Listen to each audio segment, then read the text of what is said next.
بسم اللہ الرحمن الرحیم۔ السلام علیکم۔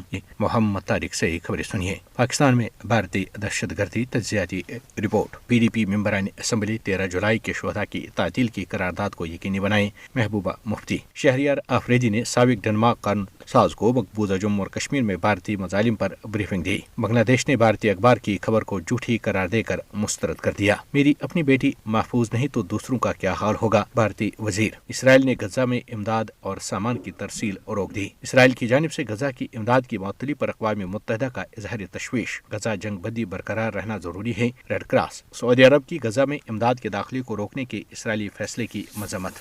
اب خبریں تفصیل کے ساتھ۔ بھارت اپنی بدنام زمانہ عراق کے ذریعے پاکستان میں دہشت گردانہ کارروائیوں کی فنڈنگ اور انہیں انجام دے رہا ہے۔ 3 مارچ 2016 جب بھارتی جاسوس کلبھوشن یادیو کو جاسوسی اور دہشت گردی کی سرگرمیوں میں صوبہ بلوچستان سے گرفتار کیا گیا۔ کلبھوشن کی گرفتاری نے پاکستان کے اندر تخریبی سرگرمیوں میں بھارت کے واضح طور پر ملوث ہونے کا بانڈا پھوڑ دیا ہے۔ بھارت خفیہ دہشت گردی کے ذریعے پاکستان کو غیر مستحکم کرنے کے لیے ٹی ٹی پی کے عناصر کی پشت پناہی کرتا رہا ہے۔ کلبھوشن یادیو کا پاکستان میں عراق کی سرپرست میں دہشت گردی کی کارروائیوں کا اعتراف۔ کلبھوشن کا اعترافی بیان پاکستان کے خلاف بھارت کی ریاستی سرپرستی میں دہشت گردی کا ناقابل تردید ثبوت ہے۔ صوبہ بلوچستان میں حملوں اور علیحدگی پسندی کو ہوا دینے میں کلبھوشن کے کردار نے بھارت کے خفیہ ایجنڈے کو بے نقاب کیا ہے۔ کلبھوشن کے اعترافی بیان نے بھارت کے وسیع جاسوسی نیٹ ورک کا پردہ فاش کر دیا، جس کا مقصد پاکستان کو اندر سے غیر مستحکم کرنا تھا۔ کلبھوشن یادیو پاکستان کے خلاف بھارتی دشمنی اور ریاستی سرپرستی میں دہشت گردی کا واضح ثبوت ہے۔ پاکستان نے ملک میں ہونے والے دہشت گردانہ حملوں میں بھارتی روابط کے ناقابل تردید ثبوت پیش کیے ہیں۔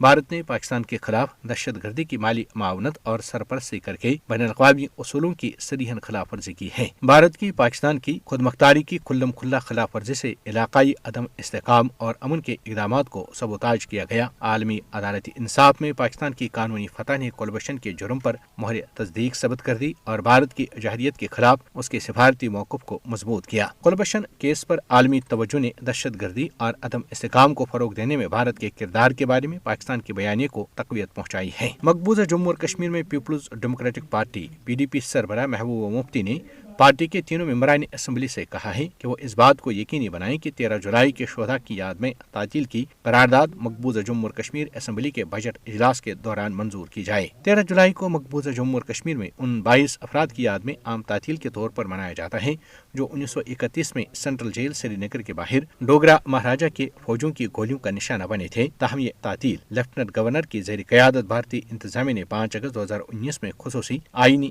حیثیت کی منسوخی کے بعد ختم کر دی تھی۔ محبوبہ مفتی نے اپنی پارٹی کے قانون سازوں سے کہا کہ وہ آج سے شروع ہونے والے اجلاس کے دوران 13 جولائی کے شہداء کی یاد میں تعطیل برقرار رکھنے پر زور دینے کی قرارداد کی حمایت حاصل کریں۔ تاہم یہ فوری طور پر واضح نہیں ہو سکا کہ آیا پی ڈی پی کے کسی ممبر نے اسمبلی سیکریٹریٹ میں قرارداد پیش کی تھی جس میں لوگوں کی قربانیوں کو یاد کرنے کے لیے 13 جولائی کو سرکاری تعطیل کے طور پر اعلان کرنے کا مطالبہ کیا گیا۔ ذرائع نے بتایا کہ پی ڈی پی چاہتی ہے کہ ایوان 13 جولائی کو جموں اور کشمیر کے لوگوں کی جمہوری حقوق کے لیے سیاسی بیداری کے آغاز کے طور پر یاد رکھے۔ پی ڈی پی کے ایک رہنما نے کہا کہ ان شہداء کو استعماری اور آمرانہ حکمرانی کے خلاف ان کی مزاحمت کے لیے یاد کیا جاتا ہے جو جمہوریت اور آئینی حقوق کے لیے کشمیری عوام کی دیرینہ جدوجہد کی علامت ہیں۔ پاکستانی پارلیمنٹ میں سابق کشمیر کمیٹی کے چیئرمین اور پاکستان تحریک انصاف کے ممبر پارلیمنٹ شہریار خان آفریدی نے ڈنمارک کے سابق رکن پارلیمنٹ سکندر صدیق کے اعزاز میں ظہرانہ دیا۔ ملاقات میں پی ٹی آئی کے قانون ساز علی محمد خان اور شاندانہ گلزار خان اور دیگر نے شرکت کی جس میں باہمی دلچسپی کے امور پر توجہ مرکوز کی گئی۔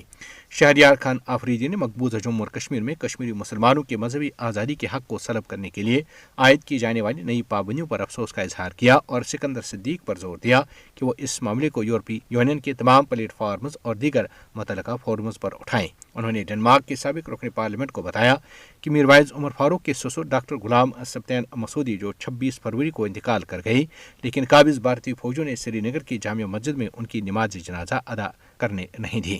انہوں نے کہا کہ جیسے ہی رمضان کا مقدس مہینہ شروع ہوا مقبوضہ جموں اور کشمیر میں نوجوان لڑکیاں سری نگر کے لال چوک میں قرآن پاک کے نسخے تقسیم کر رہی تھیں لیکن انہیں بھارتی فوجوں نے یہ بہانہ بنا کر گرفتار کر لیا کہ مذہبی کتابوں کو سرعام تقسیم کرنے کی اجازت نہیں ہے۔